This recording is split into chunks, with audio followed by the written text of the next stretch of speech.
की बड़ी खबर, कांग्रेस के प्रदेश अध्यक्ष उदय भान ने खबरें तक पर एक बड़ा बयान दिया है। खबरें तक पर बोले हैं हरियाणा कांग्रेस के अध्यक्ष उदय भान। उनका कहना है भव्य बिश्नोई की जीत पर कि कुलदीप बिश्नोई अगर चुनाव लड़े होते तो हार जाते। उदय भान ये कह रहे हैं कि नया लड़का था और लोगों को लगा ठीक है एक और भरोसा जता लेते हैं, इसलिए वो जीत गए। लेकिन क्या वाकई में ऐसा है कि कुलदीप बिश्नोई से इतनी नाराजगी थी कि अगर वो लड़ते तो हार जाते और उनके बेटे लड़ रहे हैं तो जीत गए? ये क्या वाकई में चर्चा का विषय हो सकता है? हम अपने मेहमानों से जान लेंगे। हमारे साथ कुछ मेहमान जुड़े हुए हैं, उनसे बातचीत करेंगे। डीपी कौशिक साहब भी हमारे साथ जुड़े हुए हैं। डीपी कौशिक साहब, मेरी आवाज आप तक पहुंच पा रही है?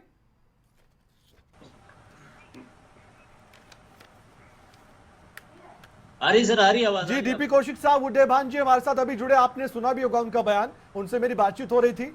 वो कह रहे कि कुलदीप बिश्नोई होते तो हार जाते। अब देखिए, मैं बात बीच में उनको रिप्लाई देने की कोशिश कर रहा था। आप लोग नहीं देख पाए। उदय भान जी कांग्रेस के सीनियर लीडर है और एक इस पोजीशन में बैठे हैं। मुझे नहीं लगता कि उनको ये बात कहनी चाहिए थी। मैं कहता हूँ अगर खुदा ने खास्ता भजनलाल परिवार के कुलदीप बिश्नोई जी वहां पे होते तो टिकट शायद उन्हीं को जाती। तो इसका मतलब ये तो गोभी खोदने वाली बात कह रहे नहीं, ये तो कांग्रेस पार्टी को खत्म करने वाली बात है। अच्छा, ये चीज उदय भान जी को नहीं कहनी चाहिए थी। मैंने कहा था ना, वहां फैक्टर जो है अलग ही फैक्टर रहेंगे। वहां की जनता, देखिए जनता ने जो जनादेश दिया वो 3 फैक्टर को लेकर दिया। मोदी जी के नेतृत्व में कुलदीप बिश्नोई जी आए, उनके नीतियां अच्छी लगी, इसलिए कांग्रेस पार्टी को छोड़कर बीजेपी से जुड़े वो। और आदरणीय मनोहर लाल की जो नीतियां, जो उन्हें कार्यशैली आपके हरियाणा प्रदेश के सभी लोगों ने देखी, आपके चैनल के माध्यम से सभी लोग देखते हैं उनको, उनकी कार्यशैली की सराहना भी करते हैं। वो लोगों का इम्पैक्ट था। सबसे बड़ा रीजन मैं जो बार बार कहता आ रहा हूँ, आदमपुर की जनता का धोखा। अब उदय भान जी ऐसी ऐसी बातें बोलेंगे, देखते जाना भी क्या क्या बोलेंगे ये लोग।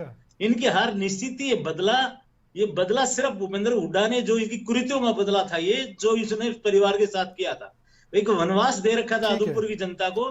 सत्ता में होने के बावजूद भी वहां पे इन्होंने एक काम तक नहीं करवाए, सिर्फ कुलदीप बिश्नोई की टांग खींचने के अलावा इन्होंने कुछ नहीं किया। ठीक है, तो वो बदला था, इस जनता के प्रति रोष था। तो आदमपुर से बदलापुर हो गया, ये आप कह रहे हैं कि बदलापुर हो चुका है। ये आदमपुर नहीं, ये तो बदलापुर था। ठीक है, इस पर हम चर्चा को आगे जरूर बढ़ाएंगे और भव्य बिश्नोई की जीत की भव्य तस्वीरें हम आपको दिखा रहे हैं। और जयप्रकाश को भी सुनवाना जरूरी हो जाता है। कांग्रेस के प्रत्याशी रहे आदमपुर उपचुनाव में, लेकिन हार का मुंह देखना पड़ा।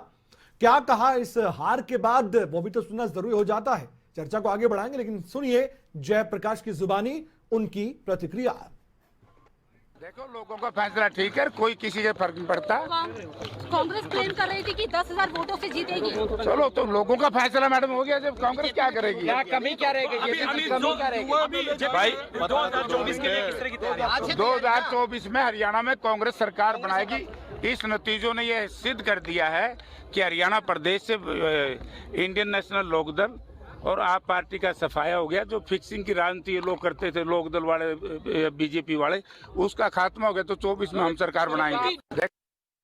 और एक और बड़ी खबर हम आपको बताने जा रहे हैं। कुलदीप बिश्नोई अपने बेटे भव्य बिश्नोई को रिसीव करने के लिए मतगणना केंद्र पहुंचे हैं, क्योंकि अब उनकी जीत सुनिश्चित हो चुकी थी। पहले से ही रिजल्ट हम आपको बता चुके हैं, एक एक करके और विस्तार से डिटेल दे रहे हैं। बेटे भव्य को रिसीव करने पहुंचे उनके पिता कुलदीप बिश्नोई, और कुलदीप बिश्नोई बहुत गदगद होंगे क्योंकि अपने बेटे को जीतता देखना। एक पिता बहुत खुश होता है उस दौरान जब उसका बेटा एक सीढ़ी कामयाबी को आगे चढ़ता है, और ऐसा भव्य बिश्नोई के साथ आज हो रहा है। और उस पिता की खुशी दिखाने का भी प्रयास हम कर रहे हैं तस्वीरों के माध्यम से। ये देख सकते हैं आप, इस समय एक बड़ी गाड़ी, महंगी गाड़ी, उसमें बड़े सपने लेकर अपने बेटे के लिए चल रहे थे प्रचार के दौरान, और आज वो सपना, वो कामयाबी हासिल करते हुए नजर आ रहे हैं कुलदीप बिश्नोई। और उनके जो समर्थक है उनको घेरे हुए ये देखा जा सकता है, बधाई देते हुए। बधाई देने वालों का तांता लगा हुआ होगा।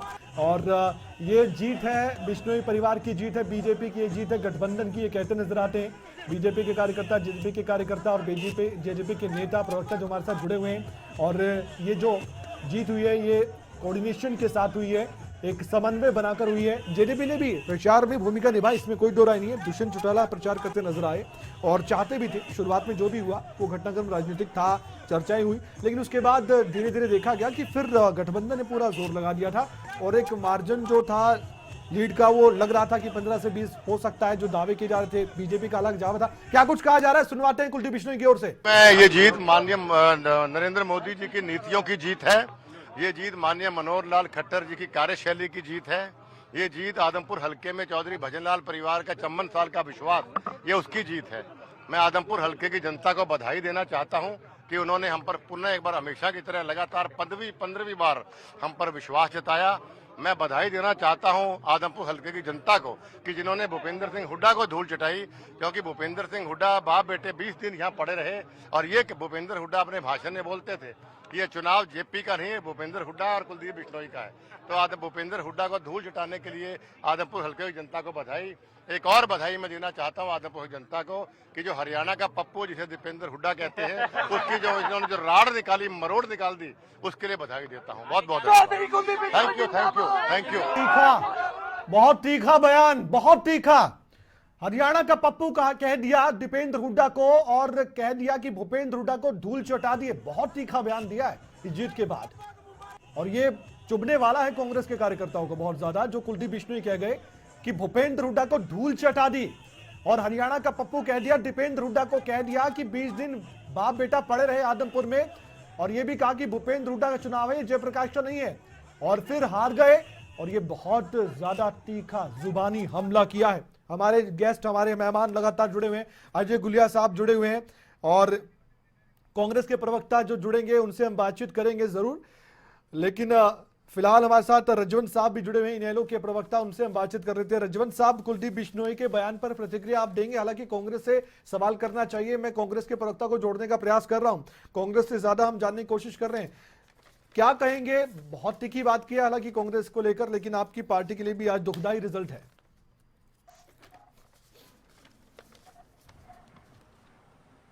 देखिए, रिजल्ट दुखदाई की बात नहीं होती, इसमें सबसे बड़ी बात ये होती है कि एक जो मैसेज जनता के बीच में जो हम देने की कोशिश कर रहे थे, शायद जनता हमारे उस मैसेज को प्रॉपर नहीं पढ़ पाई।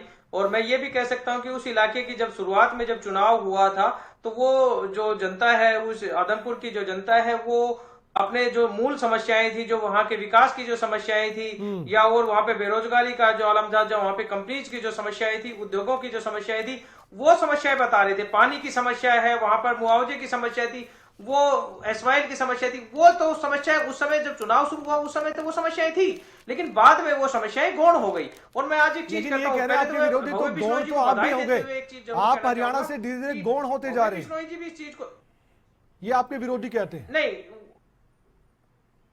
ये तो हमें गौण करने वाले, कोई बात नहीं, हमें गौण करने वाले तो पता नहीं वो खुद गौण हो जाएंगे, लेकिन इंडियन नेशनल लोकदल का वर्कर ना तो गौण होगा, ना ही इंडियन नेशनल लोकदल पार्टी गौण होगी। मैं आपको बताना चाहूंगा कि भव्य बिश्नोई जी जो अपनी जीत पर, मैं देखो जीत की शुभकामनाएं भी दे रहा हूं, लेकिन ये सोचने का भी विषय है कि जब 3 व्यक्ति मिलकर, एक बीजेपी, जेजेपी और जो खुद कुलदीप बिश्नोई, वो जब चुनाव लड़ रहे हैं, और उसके बावजूद जब उनका जीत का मार्जिन इतना कम है, जब उनकी वोट जीत का मार्जिन आपको, तो ये भी जीत का मार्जिन आपको कम लग रहा है, इस पर मैं चर्चा करूंगा। कांग्रेस के प्रवक्ता हमारे साथ जुड़ने जा रहे हैं, जैसे कि हमने वादा किया था, 20 के बाद वापस लौटे। हमारे साथ कई मेहमान जुड़े हुए, एक बार फिर से उनका परिचय मैं करवा देता हूं। हमारे साथ बीजेपी से डीपी कौशिक साहब जुड़े हुए हैं, जेजेपी से अजय गुलिया साहब जुड़े हुए हैं, इसके अलावा कांग्रेस से मनीष कटाना साहब फोनलाइन पर जुड़ चुके हैं, इनेलो से रजवंत धीवाल साहब है, और आम आदमी पार्टी से विजेंद्र धनखड़ साहब हमारे साथ जुड़े हुए हैं।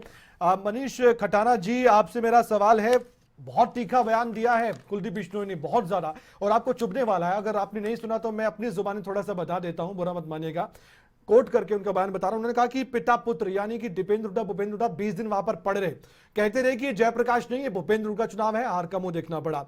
यह भी कहा उन्होंने कि हरियाणा का पप्पू है दीपेंद्र हुड्डा, और भूपेंद्र हुड्डा को धूल चटा दी आदमपुर की जनता ने। इस पर आपका रिएक्शन क्या होगा मनीष जी? देखिए, कुलदीप बिश्नोई जी की जो बयान, वो कहते हैं कि जब आदमी अगर जीत रहा होता है या जीत जाता है तो घमंड नहीं करना चाहिए, और जो घमंड होता है वो बहुत जल्दी जनता उसको सरे से खारिज भी कर देती है और उसको उतार भी देती है। आज एक मैं दूसरे चैनल पे बैठा था तो बीजेपी के प्रवक्ता भव्य बिश्नोई जी कह रहे थे, तो ये वही भव्य बिश्नोई जी हैं जो थोड़े दिन पहले खट्टर साहब को गालियां दे रहे थे सोशल मीडिया पे कि आज तक के सबसे फेलियर मुख्यमंत्री हैं, सबसे ये मुख्यमंत्री हैं। तो ये समय समय की बात है। मेरे ख्याल से भाषा शब्दावली हमेशा सबको अच्छी रखनी चाहिए। वो एक ऐसे परिवार से आते हैं जो हरियाणा में बहुत बड़ा नाम था जिनका, तो इस तरीके की भाषा शब्दावली किसी के लिए भी यूज करना मेरे ख्याल से वो एक अच्छे नेता की निशानी नहीं है। बाकी हार जीत से कोई फर्क नहीं पड़ता। कांग्रेस पार्टी ने बहुत अच्छा वहां पर प्रदर्शन करा है, बहुत अच्छा चुनाव लड़ा है, और सबसे बड़ी बात, जो जीत का मार्जिन है, जो 1 लाख पार की बात कर रहे थे, जो 1.25 लाख पार की बात कर रहे थे, वो भी सबके सामने है। तो ऐसा कुछ नहीं है। और जहां तक रही बात पिता पुत्र की, तो पिता पुत्र हरियाणा की जनता के लिए, हरियाणा वासियों के लिए हमेशा तत्पर 24 घंटा उनकी सेवा में तैयार थे, मनीष जी, तैयार ये हैं जो और जीत तैयार हार रहेंगे। का मार्जिन है, इसको लेकर आप कह रहे हैं कि ठीक है, उन्होंने दावा बड़ा किया था लेकिन उसके मुताबिक उनकी जीत नहीं हुई। ठीक है, मान लीजिए ये बात जनता भी मान लेती है, कांग्रेस ने अच्छी फाइट की है, लेकिन दूसरी ओर हार तो हार है। और ये हार है किसकी? ये कांग्रेस पार्टी की हार है, ये भूपेंद्र हुड्डा की हार है, या जयप्रकाश की हार है? क्योंकि भूपेंद्र हुड्डा को लेकर यही कहा जा रहा है, उनके विरोधी भी कह रहे हैं, कुलदीप बिश्नोई भी कहते नजर आए कि भूपेंद्र हुड्डा ने आदमपुर की जनता को कहा कि मैं खुद चुनावी मैदान में हूं, ऐसा समझकर आप वोट दीजिएगा। देखिए, आज हरियाणा में जिम्मेदारी कौन सबसे लेगा? बड़ा आज हरियाणा में सबसे बड़ा जो चेहरा है वो भूपेंद्र सिंह हुड्डा है। हाँ। आज हरियाणा में जो हम चुनाव लड़ते हैं वो उन्हीं के चेहरे पे लड़ते हैं, उनके 10 साल के कार्यकाल को लेकर लड़ते हैं, 10 साल में जो हुड्डा साहब ने विकास किया उसको लेकर लड़ते हैं। तो इसमें उनके ऊपर उंगली उठाना और उनके ऊपर बात करना, वो मेरे ख्याल से बिल्कुल गलत और बेबुनियाद है। अगर उन्होंने जो काम किए हैं उसी नाम को लेकर, उसी काम को लेकर हम वोट मांगते हैं। और उनको हार की जिम्मेवारी लेने से और जीत के सहरे से उनको किसी भी चीज से कोई परहेज नहीं है।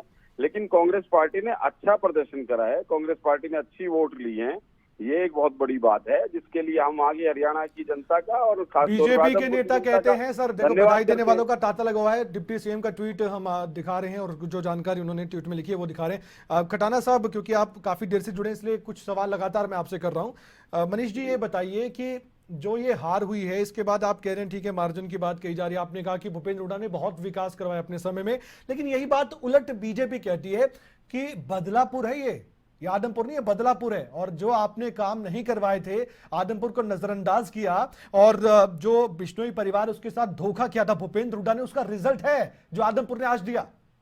देखिए, ऐसा होता है, जो जहाँ का नुमाइंदा होता है वो अपने हल्के की रिपोर्ट पेश करता है विधानसभा में, उसके वहां पर अपना पास कराता है, बजट पास कराता है, अपने काम पास कराता है।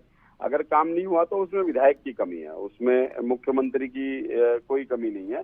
वहां का विधायक वहां का काम कराने में सक्षम नहीं है। और जो मेरे भाई बहुत बड़ी बड़ी जो बातें कर रहे हैं, जिस तरीके की ये बयानबाजी कर रहे हैं, ये तो हमेशा करते हैं। ये वही लोग हैं जो 70 पार, 80 पार, 83 पार का नारा दे रहे थे, 40 पे आके रुक गए। ये वही लोग हैं जो लाख पार, 1.25 लाख पार की बात कर रहे थे, आप देखिए कहाँ आकर रुक गए। तो इतना ज्यादा, लेकिन मनीष जी, ये वही लोग हैं जो 8 साल में सत्ता में भी हैं, 8 साल से सत्ता में हैं और आगे आने वाले समय में और बड़ा टारगेट लेकर चल रहे हैं, और आपकी जो चुनाव से पहले एक सीट और कम हो गई। हरियाणा की जनता ने 40 सीटें दी थी और हमारे को 31 सीटें दी थी। और गठबंधन की जिस तरीके की सरकार चल रही है वो हरियाणा वासियों के सामने है। कांग्रेस पार्टी ने अच्छा प्रदर्शन करा है, हुड्डा साहब के नेतृत्व में अच्छा, जयप्रकाश जी वहां पर बहुत अच्छे कैंडिडेट साबित हुए। अच्छा उनका जो मार्जिन था, जिस तरीके की ये बात कर रहे थे, 1 लाख पार है, 1.25 लाख पार है। जेजेपी के प्रवक्ता गुलिया साहब तो ये कह रहे थे कि एक वर्ल्ड रिकॉर्ड नाम हो गया है जयप्रकाश जी के, 3 पीढ़ियों ने हरा दिया उनको अवार्ड दिलवाइए कहीं से, वो कह रहे हैं। कोई बात नहीं, हार जीत तो लगी रहती है। जो आदमी मैदान में उतरता है वो एक हारता है एक जीतता है। जो व्यक्ति कभी मैदान में ही नहीं उतरा उसको मैदान के बारे में क्या पता। तो जो व्यक्ति मैदान में उतरेगा उसी को पता चलेगा। तो ठीक है, अगर वो उनकी हार जीत है, लेकिन वो कम से कम चुनाव लड़े, अच्छे ढंग से लड़े और शालीनता के साथ और ईमानदारी के साथ, संयम के साथ। ठीक है, दूसरे जो मेहमान हमारे से जुड़े हुए हैं मनीष जी, उससे पहले एक संक्षेप में उत्तर दीजिएगा, आप बेहतर समझते हैं संक्षेप के बारे में। ये जो हार हुई है, इसका बड़ा फैक्टर क्या है? नहीं, हार में देखो 2-3 चीजें हैं। एक तो जैसे कि भजनलाल का वो गढ़ था, भजनलाल जी की अपनी वहां पर जितने साल वो मुख्यमंत्री रहे उनके वो थे। दूसरा बीजेपी का था। तीसरा, लोग चाहते हैं कि चलो यार 2 साल बच रहे हैं तो सत्ता के साथ चले जाएं ताकि ये पॉइंट है, ये जो आपने पॉइंट बताया ना तीसरे वाला, ये उदयभान जी भी आपके जो प्रदेश अध्यक्ष हैं कांग्रेस पार्टी के, वो भी ये पॉइंट बताते नजर आते थे कि ये 2 साल रह गए हैं, सत्ता में रह जाएंगे, काम हो जाएंगे, जनता ने सोच कर दिया होगा। इस पर मैं चर्चा को आगे बढ़ाऊंगा। विजेंद्र जी भी हमारे साथ जुड़े, आम आदमी पार्टी के प्रवक्ता, काफी देर से मैं उनके पास नहीं गया उनकी प्रतिक्रिया लेने के लिए। विजेंद्र जी, आप मंथन होगा आम आदमी पार्टी का कि हरियाणा में कैसे पांव जमाए जाए, कैसे एक खाता खोला जाए कि विधानसभा में 1-2 सदस्य तो कम से कम आए 2024 तक, या फिर बड़ा टारगेट लेकर आप चल रहे हैं इस उपचुनाव के बाद कि एक बड़े स्तर पर मंथन होना चाहिए कि आम आदमी पार्टी दिल्ली में इतनी बड़ी जीत आप दर्ज करते हैं, हरियाणा में आपका खाता भी नहीं खुलता विधानसभा के लिए? आदमपुर की जनता को भी बधाई देता हूं कि बड़ी शांतिपूर्ण ढंग से इलेक्शन लड़ा गया। ये जो इलेक्शन है, लेकिन ये भव्य जीत नहीं है जो आप कह रहे थे। बार बार ये कह रहे हैं बीजेपी वाले ये भव्य जीत बिल्कुल भी नहीं। इनका जीत का आंकड़ा कम हुआ है, उस परिवार का आंकड़ा जीत का कम हुआ है। दूसरी बात यह है, कुलदीप बिश्नोई से बहुत लोग नाराज थे। मैं इस चीज़ से बिल्कुल सहमत हूँ कि अगर कुलदीप बिश्नोई खुद इलेक्शन लड़ता तो वो हार जाता। भव्य बिश्नोई को कहीं न कहीं बच्चा समझ के कुछ लोगों ने, एक चौधरी भजनलाल जी की वजह से, ये बात मैंने ओपनिंग लाइन ही मैंने ये बोली थी। अब बात ये आती है कि आज जो कुलदीप बिश्नोई इसको बात को कहते हैं कि मैंने तो मनोहर लाल खट्टर जी की और प्रधानमंत्री जी मोदी जी की नीतियों को फॉलो करते हुए मैं बीजेपी में चला गया। ये तो वही आदमी था जो 2019 में बीजेपी और जेजेपी को कोस रहा था। जब ईडी और आईटी के छापे दिखाए गए थे, वहाँ से चलो बीजेपी ने एक प्लानिंग के तहत इसको तोड़ा गया और लेके इनके पास कोई कैंडिडेट तो था नहीं अपना, और ये उसको लेके चले गए। जहाँ तक बात है कांग्रेस की, कांग्रेस अब रिवाइव नहीं करेगी। कांग्रेस ने पहली बात तो जयप्रकाश भारे का कैंडिडेट था, उसको उतारा। पता नहीं इनकी शायद ये बीजेपी के साथ इनकी कोई मिली भगत थी या कोई चाल थी। और चौधरी भूपेंद्र सिंह हुड्डा और दीपेंद्र हुड्डा जी के ऊपर अब सवाल खड़े होंगे। उन्होंने राष्ट्रीय अध्यक्ष भी बदल के देख लिया, और यहाँ भी उन्होंने उदय भान जी को अध्यक्ष बनवाने के बाद में ये क्लेम किए गए सारे के सारे। ये सारी की सारी चीजें, जहाँ तक बात है अब बात है बीजेपी की। जिस दिन इलेक्शन होने के अगले ही दिन उन्होंने ढाणी मोहब्बतपुर का एक स्कूल का मर्जर का विषय था, पहले इन्होंने कहा कि हम इसको नहीं मर्ज करते, अगले ही दिन फिर आगे लिस्ट कि ये मर्ज कर दिया जाएगा। देखो, हम पढ़ाई की बात करते हैं, स्कूल बंद करने की बात करते हैं, हम व्यवस्था परिवर्तन की बात करते हैं, व्यवस्था खराब करने की बात करते हैं, हम कमाई की बात करते हैं, बेरोजगारी बढ़ाने की बात करते हैं। तमाम मुद्दे अब की बार थोड़ा एक बाई इलेक्शन की वजह से लोगों को हमारा संगठन लगातार बढ़ रहा है, और हम 2024 में 100% क्योंकि अब कांग्रेस चैलेंज नहीं रहा। देखिए, और मेहनत करने की जरूरत है। देखिए ये तो मैंने पहले कह दिया था कि हमने और शब्द ऐड करना है, उसके अंदर मेहनत हम पहले कर रहे थे, हमने और मेहनत करनी है। कांग्रेस बीजेपी को हरा नहीं पाएगी, ये लोगों को समझ में भी आ चुकी है। पॉजिटिव तरीके से आगे बढ़ना चाहिए। ठीक है, आपकी अच्छी सोच है, आपकी पार्टी की अच्छी सोच है, और आत्ममंथन सभी को करना चाहिए। हार वालों को ज्यादा करना चाहिए और जीत वालों को जश्न मनाना चाहिए, और वो जश्न मना भी रहे हैं। लेकिन ये चर्चा लगातार बढ़ती रहेगी, आगे चलती रहेगी। कुछ और जानकारी आपको देनी है, कुलदीप बिश्नोई का बयान भी सुनवाना है, लेकिन छोटे से ब्रेक के बाद हमारे मेहमान हमारे साथ जुड़े रहेंगे। लेकिन मेरे सहयोगी इसके बाद इस चर्चा को आगे बढ़ाएंगे। बहुत छोटे से ब्रेक के बाद मैं लौट रहा हूं और मेरे सहयोगी लौट रहे हैं, और पल पल की अपडेट सिर्फ आप खबरें अब तक पर देखेंगे। वायदा क्या था हमने, सबसे पहले दिखाएंगे, सटीक दिखाएंगे। वायदा अभी तक पूरा हुआ है, लेकिन अभी विश्लेषण होना बाकी है, इसलिए कहीं मत जाएगा। देखते रहिए खबरें अभी तक।